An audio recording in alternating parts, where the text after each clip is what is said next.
Bueno, continuando con nuestro club de lectura, estamos con el libro de El Premio Nobel, de Irving Wallace. Continuamos. La Cruz Roja Internacional era una vaca sagrada.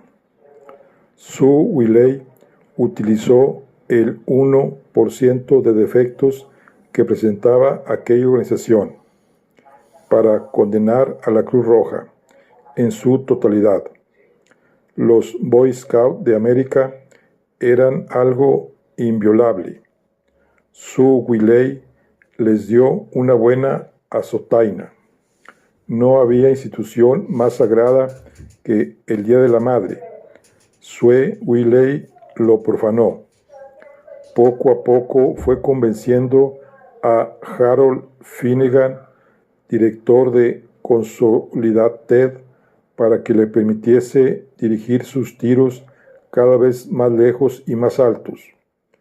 Durante un viaje alrededor del mundo, reveló los escándalos y las inmoralidades de los cruceros transatlánticos de lujo, la incapacidad de las embajadas norteamericanas y las estafas que cometían numerosos funcionarios de aduanas. También sacó trapitos al sol de Tahití, Israel, Ghana y Lourdes. Durante aquel mismo viaje se apuntó su tanto más importante, abusando de las cartas de presentación que le habían dado para el doctor Alberto Schweitzer, al que fue a visitar en Lambaréné, poblado del África ecuatorial francesa. Hizo totalmente caso omiso de la inmensa valía y abnegación de Legrand Doctor durante las 2 horas que permaneció con él. Más tarde, cuando lo describió a los lectores de Consolidación, lo pintó como un egoísta tirano teutónico que administraba muy mal un insalubre hospital en plena selva. Los emolumentos actuales eran muy crecidos y su reputación corría pareja con sus ganancias. Lo que ella quería entonces era otro escándalo internacional de proporciones ingentes que le valiesen un contrato que haría de ella una columnista sindicada, abajo con los altos, o algo parecido. Es como titularía a su artículo. Y a la vuelta de su viaje, mientras ordenaba sus notas sobre Schweitzer, se dio cuenta de que el exolímpico obtuvo el Premio Nobel de la Paz en 1952. Esto hizo que se pusiera a pensar en las posibles debilidades de otros premios Nobel y en la misteriosa aureola de santidad que rodea a los premios en general. El Nobel era la más alta recompensa que ofrecía la humanidad a sus mejores representantes. El público aceptaba sin rechistar aquella declaración de inmortalidad, aquel veredicto emitido por un grupo de suecos y noruegos. Luego, el público miraba a los premiados como si fuesen unas divinidades. Sin embargo, ¿se había aplicado alguna vez el escalpelo del periodismo al premio Nobel de una manera implacable y sin falsos sentimentalismos? ¿Se había hecho alguna vez la disección de jueces y juzgados? Nunca se había atrevido nadie a desafiar aquel sagrado cenáculo. ¿Cuál era la verdad en versión tic Sue Willey que se ocultaba tras el premio Nobel? Ardiendo de excitación, Sue obligó al desconcertado Harold Finnegan a que almorzara con ella en un bar de moda de la calle 47, parpadeando incesantemente y hablando de manera atropellada. Sue expuso su idea, y Finnegan vio al instante las posibilidades que encerraba. La puso en contacto con los jefes de las agencias que Consolidación tenía esparcidas por toda la nación. Antes de 15 días tenía una nota biográfica detalladísima sobre la mesa de su despacho de Nueva York de todos los ganadores del Premio Nobel pasados y presentes. Luego Finnegan la despachó a Suecia, después de proveer generosamente a todos sus gastos, y a la sazón, después de efectuar un breve movimiento diversivo en Berlín, se aproximaba a Estocolmo, en un silencioso reactor, sentado junto a un auténtico premio Nobel que temblaba en su presencia. Qué lejos quedaba Cheyenne, y qué seguro le parecía ya el porvenir. Aquello le abriría definitivamente las puertas de la fama. Con un pequeño sobresalto, vio que Garrett había vuelto a su lado para continuar disculpándose, pero sonrojado de placer por aquel intermedio tan halagador para él. Ella se esforzó por recordar que le había preguntado al médico antes de que los interrumpiesen. ¿Qué motivó su búsqueda interior? Sí, ya lo recordaba. Le preguntó qué clase de artículo pensaba escribir. Garrett, más que fumar su habano, le daba nerviosos mordiscos, y ella se sintió agradecida hacia el pobre hombre y decidió tratarlo con ternura. Como ya le dije, doctor Garrett, serán una serie de artículos muy importantes. Si bien se mira, es un tema de una importancia capital. El público desea saber cómo funcionan los jurados, cómo se conceden los premios y a quiénes se adjudican. Y yo quiero ocuparme de todo ello. Resultarán altamente favorables para ustedes, qué duda cabe.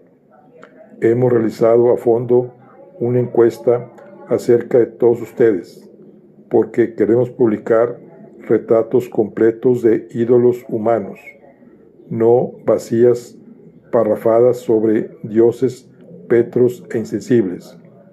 No escribiré una sola palabra sobre usted que usted no se sienta orgulloso de enseñar a sus propios hijos. Garrett no podía ocultar la satisfacción que estas frases le producían. Me alegro de que así sea. Puede usted hacer una labor muy útil que alentará a muchos sabios en ciernes. ¿Qué puedo decir yo? ¿Quieres saber cómo conseguir realizar el descubrimiento?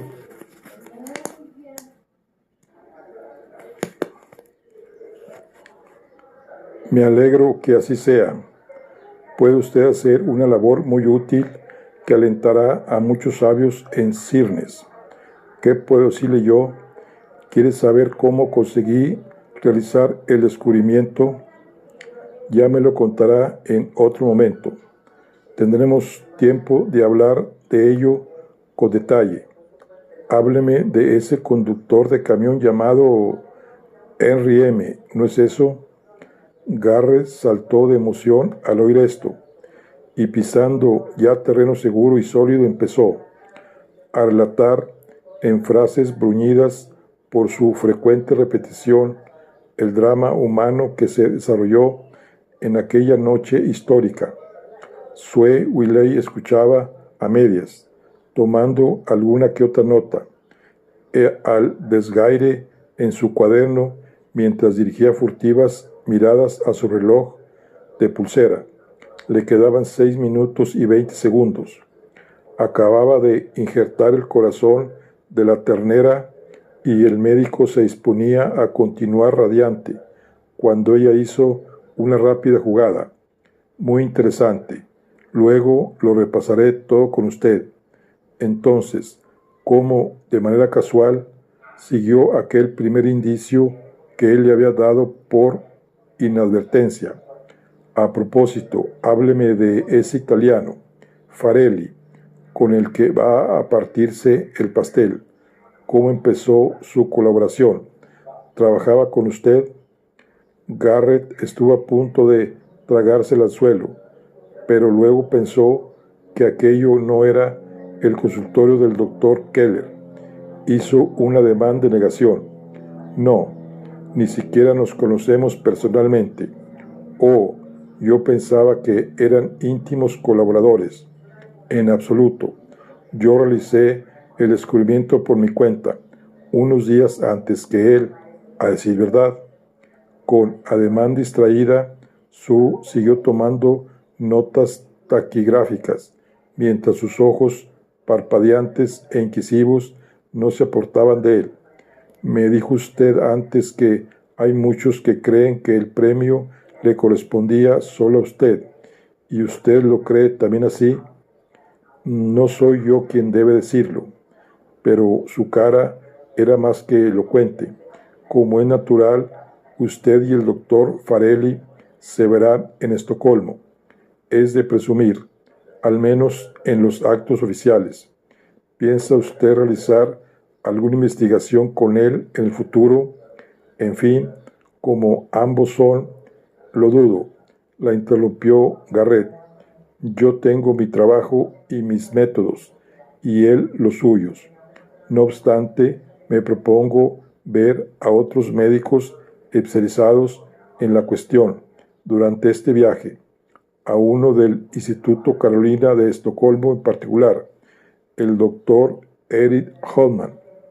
Es un valioso investigador, muy joven, que ha realizado numerosos trasplantes de corazón y cuyas ideas son compatibles con las mías. Se sintió atraído por mis escritos y me escribió. Desde entonces hemos mantenido una asidua correspondencia. Como le digo, ha realizado ya con pleno éxito varios injertos cardíacos por el método Garrett, según su propia expresión, y según me comunicó recientemente, tiene 3 nuevos casos en estudio. Tengo mucho interés en ver lo que ha realizado sobre el terreno y ayudarle con mis consejos. A decir verdad, si usted desea información sobre mí, lo mejor que puede hacer es dirigirse al doctor Erik Holman. Él le podrá decir mejor que yo lo más importante sobre mis trabajos. A mí me resulta un poco violento hablar de ellos, ya me entiende usted. Sue Willey no quería de ningún modo verse desviada hacia el doctor Holman. Tal vez aquello fuese una maniobra diversiva de Garrett, aunque ella dudaba que fuese tan listo. Quien le interesaba era Farelli, y quería saber más cosas sobre este y Garrett, o sobre la rivalidad latente que intuía entre ambos. Muy interesante, dijo. Permítame que volvamos a Farelli por un momento. Este hombre me fascina, como por lo visto fascina a toda la prensa mundial. ¿Cómo fue que intervino en esto? Cuéntemelo. Como usted dice, y como creo que todo el mundo sabe, fue usted el primero que consiguió realizar con éxito un trasplante de corazón. No se aplica en la ciencia lo que es válido en otros campos de la actividad humana, o sea que el primero es el primero, o dicho de otro modo, el premio es para el primero que llega.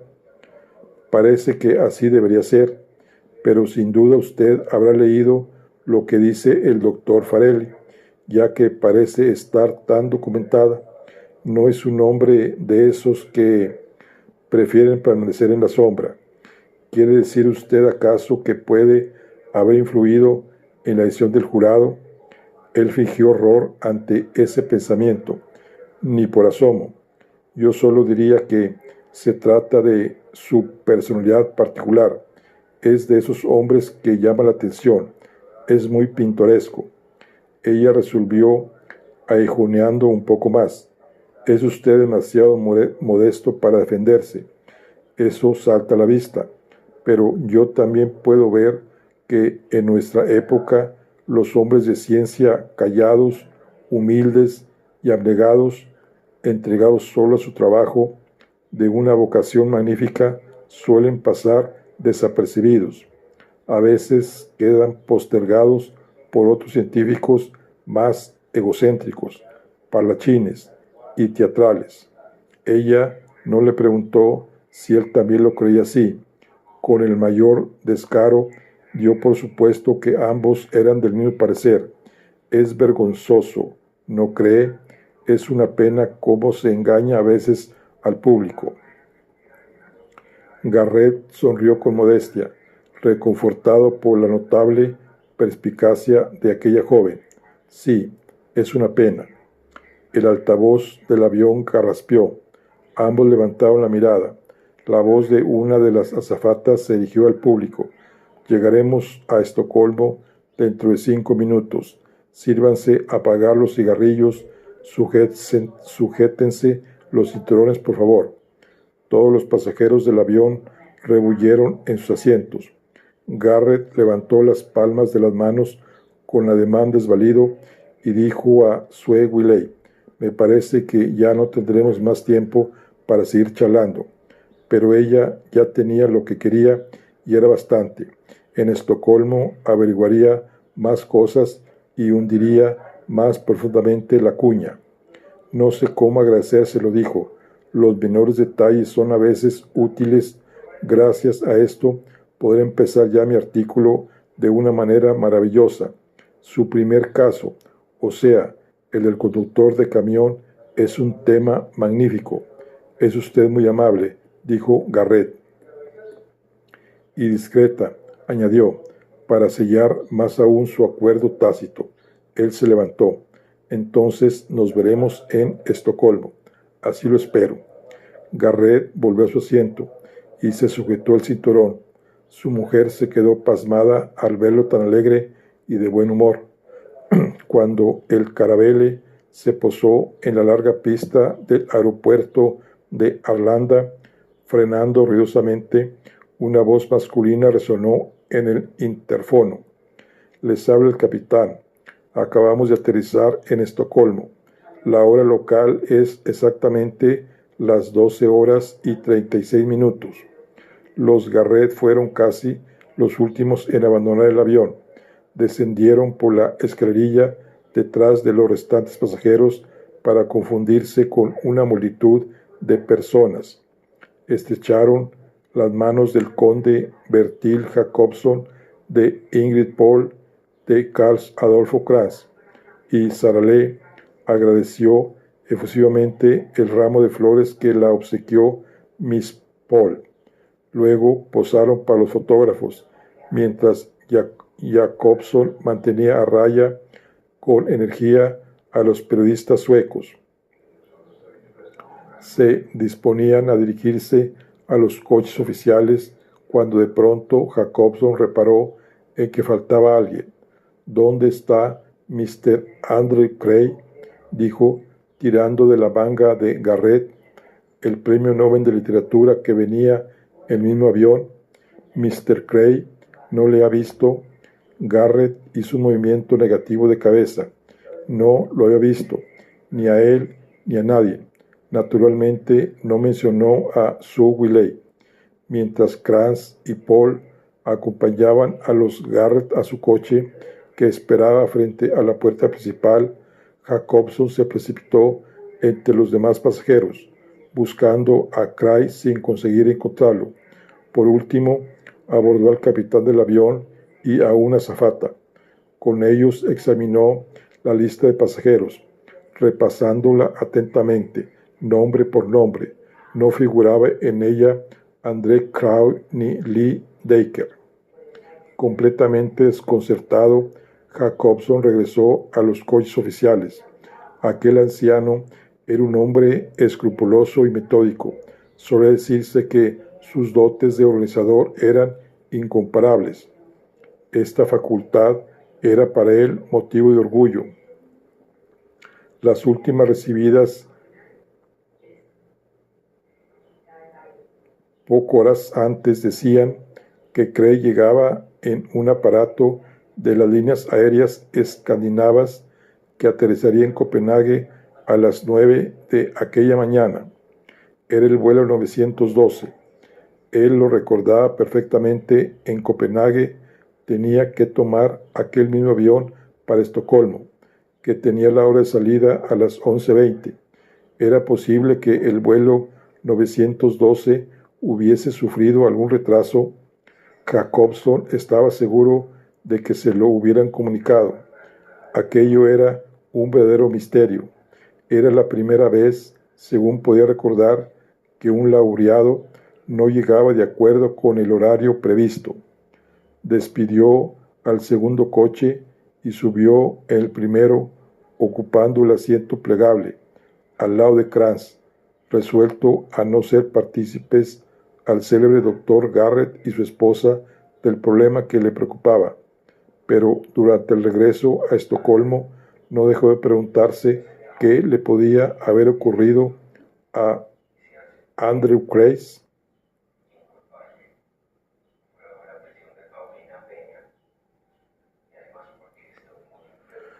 Bueno, aquí concluimos la charla del día de hoy.